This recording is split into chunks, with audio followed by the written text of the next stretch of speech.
Assalamualaikum warahmatullahi wabarakatuh. Perkenalkan, nama saya Siltiani Maku. Saya dari kelas 1B jurusan PGSD Fakultas Ilmu Pendidikan. Saya membuat video ini untuk memenuhi tugas mata kuliah pengantar pendidikan di bawah asuhan Ibu Dr. Asni Ilham, SPD MSI.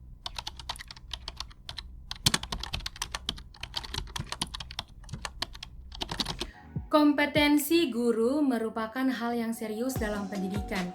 Guru harus memiliki 4 kompetensi dasar agar memiliki kepercayaan diri di kelas.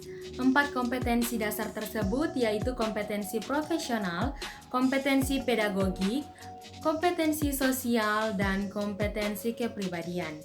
Dan untuk kasus kekerasan yang banyak terjadi akhir-akhir ini, menurut saya hal ini berhubungan dengan kompetensi guru pada kepribadian. Kompetensi kepribadian berkaitan dengan karakter guru yang wajib dimiliki agar menjadi teladan bagi para peserta didik. Selain itu, para guru juga harus mampu mendidik para muridnya agar membantu mereka memiliki kepribadian yang baik. Kepribadian positif seorang guru yaitu sabar, disiplin, jujur, rendah hati, berwibawa, santun, empati, ikhlas, berakhlak mulia, bertindak sesuai norma, sosial, dan hukum.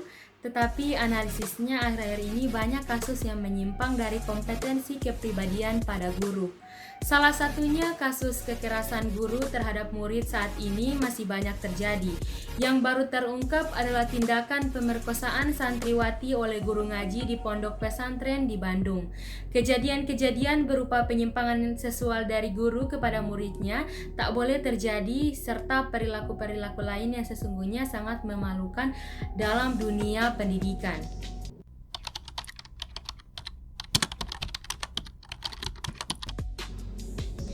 Motivasi merupakan salah satu unsur dalam mencapai prestasi belajar yang optimal.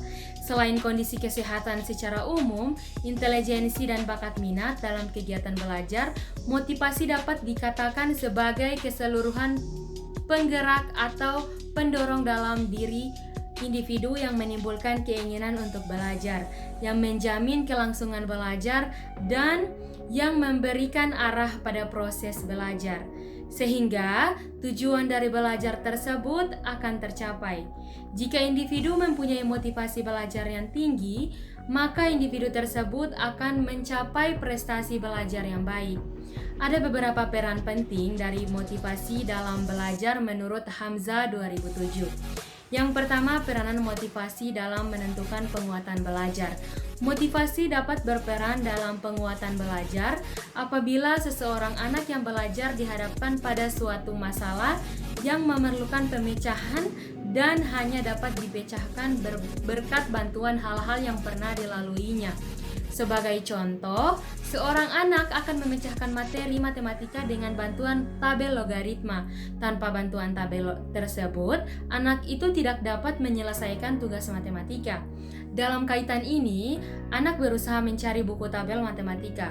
Upaya untuk mencari tabel matematika merupakan peran motivasi yang dapat menimbulkan penguatan belajar dan menentukan hasil belajar.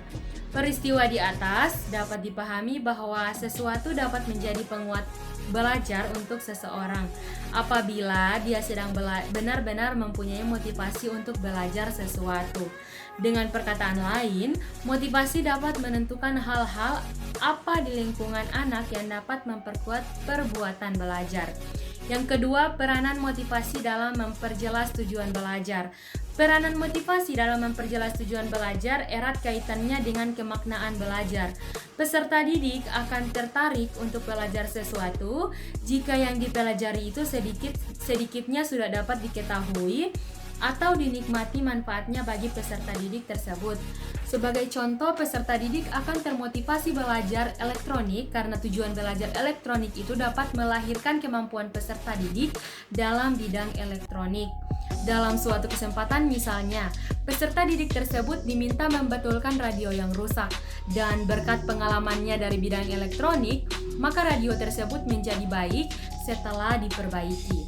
Dari pengalaman itu, peserta didik tersebut makin hari makin termotivasi untuk belajar karena sedikit peserta didik sudah mengetahui makna belajar itu. Yang ketiga, motivasi menentukan ketekunan belajar. Seorang anak yang telah termotivasi untuk belajar sesuatu akan berusaha mempelajari dengan baik dan tekun, dengan harapan memperoleh hasil yang baik. Dalam hal itu, tampak bahwa motivasi untuk belajar menyebabkan seseorang tekun belajar. Sebaliknya, apabila seseorang kurang atau tidak memiliki motivasi untuk belajar, maka dia tidak tahan lama belajar. Dia mudah tergoda untuk mengerjakan hal-hal yang lain dan bukan belajar. Itu berarti motivasi sangat berpengaruh terhadap ketahanan dan ketekunan belajar.